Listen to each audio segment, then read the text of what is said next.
আরও একবার চুপি চুপি বোরকা পরে ক্যামেরা বন্দী হলেন অপু বিশ্বাস। কিন্তু হঠাৎ করে আবারও কেন এই লেবাস ধারণ করলেন অভিনেত্রী, চলুন বিস্তারিত জেনে নেই। অপুদিকে মাঝে মধ্যে বোরকা পরে বাজারে দেখা যায়, সত্য না মিথ্যা? 100%। কিছুদিন পর পর কোনো না কোনো বিতর্কিত কাণ্ড করে নজরে আসছে অভিনেত্রী। এবার আরও একবার সেটাই করলেন। বোরকা পরে হিজাব পরে আরও একবার ক্যামেরা বন্দী হলেন অভিনেত্রী অপু বিশ্বাস। সাথে মুখে মাস্কও ছিল। কিন্তু হঠাৎ করে কেন এই লেবাস? এই তো কিছুদিন আগেও অপু বিশ্বাস একবার বহু বছর পর বোরকা পরে সকলের নজর কেড়েছিলেন।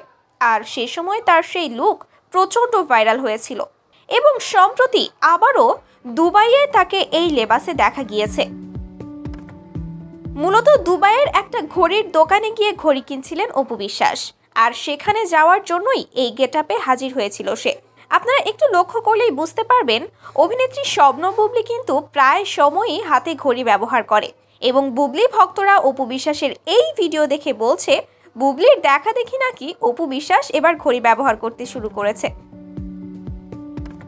সে যাই হোক, প্রশ্ন কিন্তু একটা থেকেই যায় যে বোরকা পরিহিত কেন? ঘড়ি কিনেছে ঠিক আছে, কিন্তু বোরকা পরলো কেন? অনেকেই এ ব্যাপারে বলছে অপু বিশ্বাস তার কাজের মাধ্যমে ভাইরাল হতে পারছে না বহুদিন, তাই এই সমস্ত উল্টা পাল্টা কাজ করে আলোচনায় আসার চেষ্টা করছে। কখনো বোরকা পরছে, কখনো আবার বুবলিকে টিটকারি মারছে।